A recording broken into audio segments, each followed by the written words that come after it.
가장 완전한 제사. 성경은 죄가 없는 상태가 천국이며 죄가 있으면 그 죄를 없애야만 다시금 천국을 회복할 수 있음을 알려줍니다.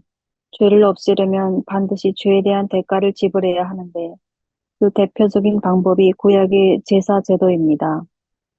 죄를 가리는 피 제사. 창세전에 죄가 있었습니까? 없었습니까? 없었지요. 그러면 제사가 필요하지 않습니다. 하나님께서 세상을 창조하시고 이 땅에 에덴 동산을 창설하셨을 때 에덴 동산에도 제사가 필요하지 않았습니다. 죄가 없기 때문입니다. 그런데 아담과 하와가 하나님의 말씀을 어기고 선악과를 따먹자 그 결과 죄가 들어오게 되었습니다. 죄를 지은 그들이 가장 먼저 한 일이 무엇입니까? 이에 그들의 눈이 밝아져 자기들이 벗은 줄을 알고 무화과 나무 잎을 엮어 치마로 삼았더라. 창세기 3장 7절 말씀. 죄의 속성은 부끄러운 부분이 드러난다는 것입니다. 그들은 자신들이 벗은 몸인 줄을 알아보고 무화과 나무 잎을 엮어 부끄러움을 가렸습니다. 하지만 나무 잎은 금세 시들고 떨어져 부끄러운 부분이 다시 드러났습니다. 하나님은 그런 그들을 위하여 짐승을 잡아 가죽옷을 입혀 주셨습니다. 죄가 없을 때는 아무런 피 흘림도 없었지만 죄가 있자 죄를 가리는 피 흘림이 있게 된 것입니다. 죄를 짓기 전에 아담과 하와 두 사람은 벌거벗었는데도 부끄러워하지 않았습니다. 그러나 죄를 짓고 나자 벌거벗은 것을 부끄러워하게 되었습니다. 죄는 부끄럽기 때문에 계속해서 감춥니다. 변명으로 자기 양심을 숨깁니다. 여호와 하나님이 아담을 부르시며 그에게 이르시되 내가 어디 있느냐 이르되 내가 동산에서 하나님의 소리를 듣고 내가 벗었으므로 두려워하여 숨었나이다. 이르시되 누가 너의 벗었음을 내게 알렸느냐 내가 내게 먹지 말라 명한 그 나무 열매를 내가 먹었느냐 아담이 이르되 하나님이 주셔서 나와 함께 있게 하신 여자 그가 그 나무 열매를 내게 주므로 내가 먹었나이다. 여호와 하나님이 여자에게 이르시되 내가 어찌하여 이렇게 하였느냐 여자가 이르되 뱀이 나를 꿰므로 내가 먹었나이다. 창세기 3장 9절에서 13절 말씀. 이렇듯 죄는 계속해서 핑계대고 변명하게 합니다. 창세기 3장에 우리의 죄라는 부끄러움을 감추기 위해서 짐승의 피를 흘린 제사가 처음 등장하고 있습니다. 대홍수 이후 노아도 제사를 드렸고 아브라함도 제사를 드렸습니다. 이렇게 계속해서 제사가 나온다는 것은 죄가 있었다는 말입니다. 하나님은 우리의 죄를 덮는 정도가 아니라 아예 없애서 우리에게 천국을 주기 원하시는 분입니다. 진리는 아주 단순합니다. 지금 내 안에 하나님의 나라가 임하는 방법은 쉽습니다. 내 안에 있는 죄를 없애버리면 됩니다. 지금 내 안에 죄가 없어지면 내가 철저히 회개하면 내 안에 당장 하나님 나라가 임하는 것입니다. 여러분, 아무리 중한 병에 걸려도 그 사람이 철저히 회개하면 병이 낫습니다. 아무리 귀신에게 잡혀 있어도 그 사람이 철저히 회개하면 귀신이 쫓겨납니다. 죄사함이 임한 곳에 하나님의 나라가 임하기 때문입니다. 하나님의 나라는 질병과 고통과 눈물과 아픔이 없는 곳입니다. 의와 평강과 희락만 있는 곳입니다. 십자가는 가장 완전한 제사다. 아담과 하와가 죄를 짓고 나서 짐승의 피로 시작된 제사는 그 후 모세를 통해 정확한 제사법으로 제정되었습니다. 하나님께서 제사의 종류, 번제, 소제, 화목제, 속죄제, 속건제와 방식, 화제, 거제, 요제, 전제, 레위인 제사장의 규례를 비롯해서 정결법과 대속죄일까지 죄를 다루는 다양한 방법을 알려주신 것입니다. 그중 가장 업그레이드된 제사의 형식, 가장 완전한 제사가 바로 십자가입니다. 더 이상의 제사법은 없다는 것입니다. 그런데 제사에는 두 가지 반드시 있어야 합니다. 첫째는 제물이고 둘째는 그 제사를 드리는 제사장입니다. 제물은 소나 양이나 염소나 새 그리고 곡식을 드릴 때도 있습니다. 하나님께 제사를 드릴 때는 아무나 드릴 수 있는 것이 아니라 레위 지파 그리고 아론의 자손의 계열에 있는 제사장을 통해 드리게 됩니다. 기름 부음을 받은 제사장이 드리는 제물을 받으시고 하나님께서 우리에게 죄사함을 주신다는 것입니다. 십자가 제사의 형태라면 이 십자가 사건에도 제물이 있고 제사장도 나와야 합니다. 그러면 이 십자가를 볼 때 제물이 누구입니까? 예수님입니다. 그러면 제사장은 누구입니까? 제사장도 예수님입니다.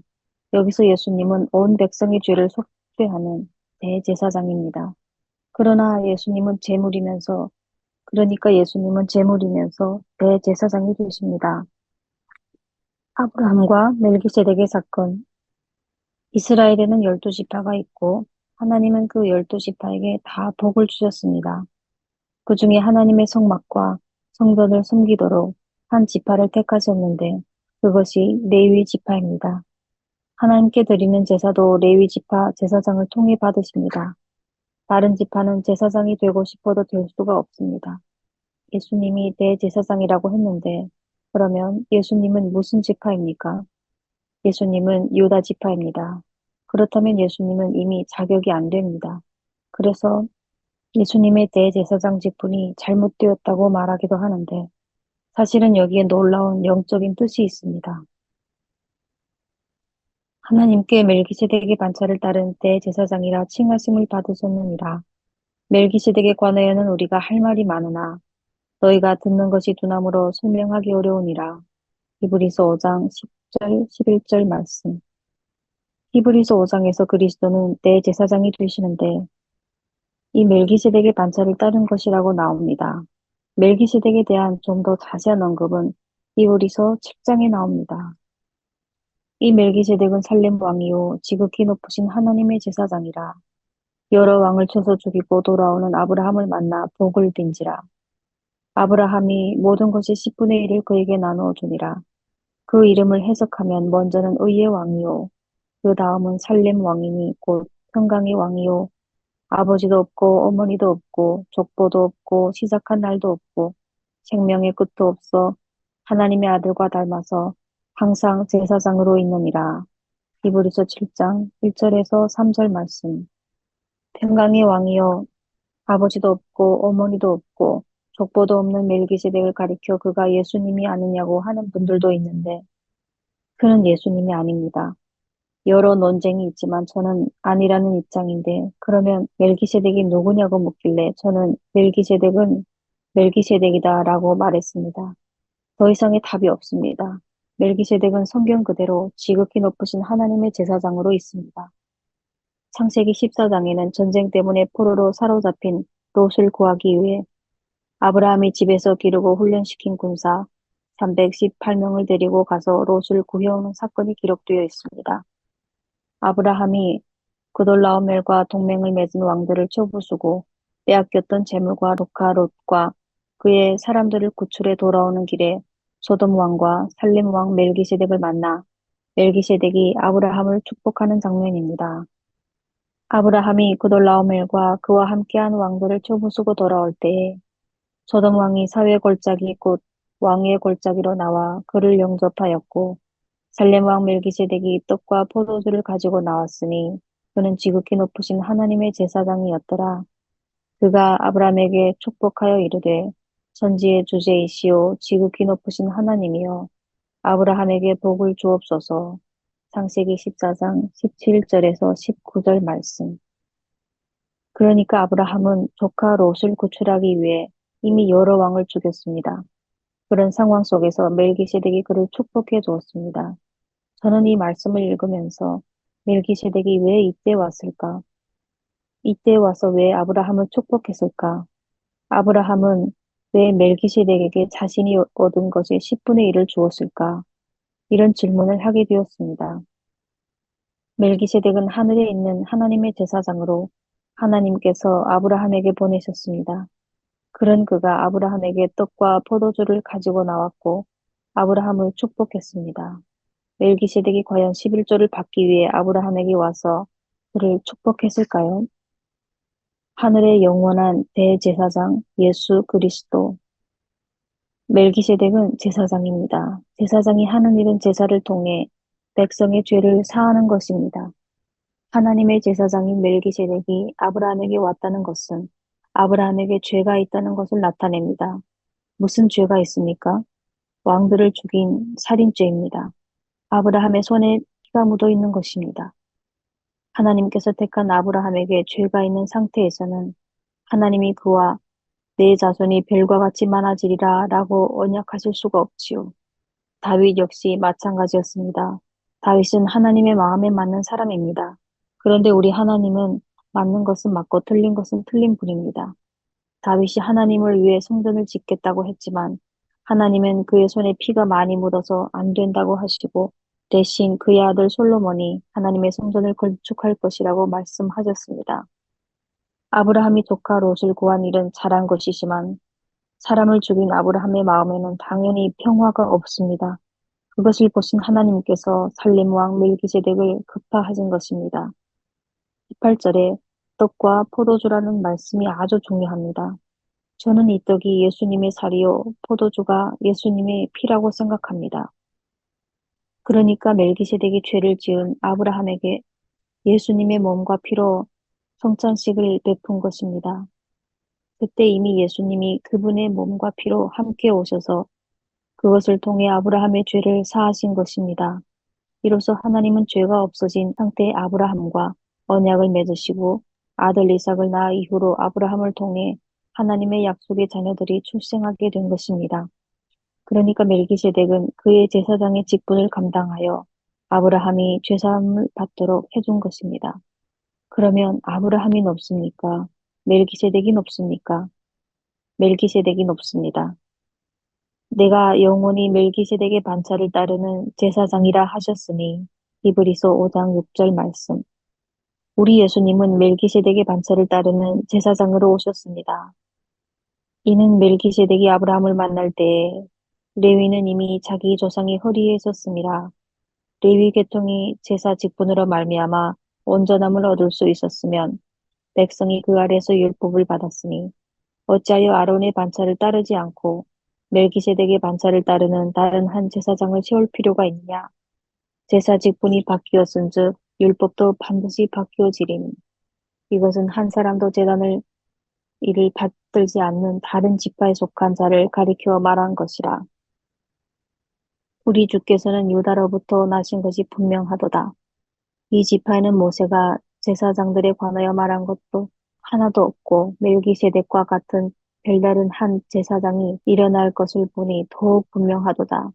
그는 육신에 속한 계명의 법을 따르지 아니하고 오직 불멸의 생명의 능력을 따라 되었으니 증언하기를 내가 영원히 멜기세덱의 반차를 따르는 제사장이라 하였도다. 히브리서 7장 10절에서 17절 말씀. 그러니까 예수님은 레위 계통이 아니라 멜기세덱과 같이 다른 계통의 제사장으로 오신 것입니다. 레위 계통의 제사장이란 레위의 아버지 야곱, 야곱의 아버지 이삭, 이삭의 아버지가 아브라함이니 결국은 아브라함의 계통을 따르는 제사장을 의미하고 다른 한편으로 멜기세덱의 반차를 따르는 제사장이 계셨다는 것입니다. 예수님은 이 땅 모든 인류의 죄를 영원히 사하기 위하여 오신 우리의 대제사장입니다. 우리 하나님은 사람으로부터 와서 사람으로부터 온 권위를 가지고 우리의 죄를 용서하시는 것이 아니라 하늘로부터 내려와서 하늘로부터 내려온 그 권위를 가지고 우리의 죄를 용서해 주셨다는 것입니다. 할렐루야. 따라서 이 땅에 있는 어떠한 법도 우리가 받은 죄사함을 송사할 수 없습니다. 십자가의 사건은 이토록 놀라운 메시지이고 하나님께서 우리에게 주셨기 때문에 우리가 담대히 선포할 수 있는 것입니다. 대속의 제물이 되어주신 예수님, 말씀이 육신이 되어 우리 가운데 거하심에 우리가 그의 영광을 보니 아버지 독생자의 영광이요 은혜와 진리가 충만하더라. 요한복음 1장 14절 말씀. 이것은 예수님의 사역의 시작을 알리는 대표적인 구절입니다. 말씀이 육신이 되어 오신 예수님, 우리가 그의 영광을 보는데 그것은 하나님의 아들의 영광이고 그 안에 은혜와 진리가 충만한 것이 보였다는 것입니다. 그런데 그것이 세례 요한의 눈에도 보였습니다. 이튿날 요한이 예수께서 자기에게 나아오심을 보고 이르되 보라 세상 죄를 지고 가는 하나님의 어린 양이로다. 요한복음 1장 29절 말씀. 예수님의 사역은 처음부터 하나님의 어린 양, 제물로서 시작이 되었습니다. 참 은혜가 됩니다. 주님은 우리 죄를 위하여 이 땅에 오셨는데 우리를 대신해서 죽어주시기 위한 모습으로 제물의 모습으로 어린 양의 모습으로 오셨습니다. 그리고 주님은 십자가에 죽으시고 부활하시고 승천하시고 하나님이 보좌에서도 어떤 모습으로 계시느냐 하면 어린 양의 모습으로 있다는 것입니다. 내가 또 보니 보좌와 내 생물과 장로들 사이에 한 어린 양이 서 있는데 일찍이 죽임을 당한 것 같더라. 요한계시록 5장 6절 말씀. 우리의 주님은 처음부터 그리고 앞으로도 우리의 영원한 신랑이 되시고 만왕의 왕으로 오시기 전 내가 너희의 죄를 대신해서 죽은 대속 죄물이다 라고 우리에게 말씀하십니다. 나의 죄를 위해 죽어주신 예수님. 저는 죄를 많이 지어서 그런지 누가 나 대신에 맞아 주거나 내가 죄값을 대신 치러준다고 말할 때 참 고마움을 느끼는데 여러분은 어떻습니까? 저는 어릴 때부터 어머니한테 야단을 많이 맞고 자랐습니다. 그래서 그런지 야단을 들어야 마음이 편안하고 일단 야단부터 맞아야 지나갈 것이 지나갔습니다. 시원하다고 여길 만큼 사고를 많이 친 사람입니다. 그런데 제 여동생은 사고를 친 적이 없고 착한데 자존심이 참 강했어요. 지금도 잊지 못하는데 고등학교 때 이 여동생이 재래식 변기에 두루마리 화장지를 빠뜨리고 나왔습니다. 그 다음에 화장실에 들어간 제가 어, 야, 네 이거 이랬더니 동생이 저에게 오빠야, 오빠가 했다 해라 이러는 것입니다. 와, 이거 완전히 뭐라노. 하지만 동생은 애절한 표정으로 오빠야 좀 했다 해라 하는데 그 말에 제가 알았다, 걱정하지 마라 했습니다. 저는 야단 맞는데 전문이니까요. 제가 어머니에게 화장실 변기에 휴지를 빠뜨렸다고 하니까 어머니가 이놈의 자식 이러면서 야단을 치셨지만 저는 기분이 좋게 뭐 그럴 수도 있지 하고 야단을 맞았습니다. 그때 동생도 그것을 아주 감사하게 생각했는데 지금은 그 은혜를 잊은 것 같아요. 지난번에 만났을 때 야, 너 변기에 휴지 빠뜨린 거 기억 안 나나? 그러니까 나는 모른다 그러더라고요. 누군가 나 대신 값을 치러주는 이것이 엄청난 은혜입니다. 우리 예수님이 우리 어린 양의 모습으로 계속 계신다는 것을 생각할 때 저는 주님도 저처럼 그것을 참 뿌듯해 하신다고 느꼈습니다. 우리 죄를 대신해서 죽은 제물의 모습에 흡족해 하시는 예수님. 우리도 그 모습을 바라볼 때 나의 죄를 위하여 죽어주신 주님, 참 감사합니다. 이렇게 고백하게 됩니다. 하나님의 은혜를 받은 자로서 적어도 이 정도의 의리는 있어야 하지 않습니까? 누군가 저에게 왜 신학교에 가고 목사가 되었느냐고 물으면 저는 할 말이 있습니다. 예수님이 나를 위해 죽어주셨는데 내가 의리가 있지 어디로 갑니까? 주를 위해 가야지요. 어찌 배신합니까? 그런데 예수님이 저를 위해서만 죽으셨습니까? 내 죄 위에 죽어주신 예수님이라고 믿는 분들이라면 다 주님을 따라가야 하지 않겠습니까?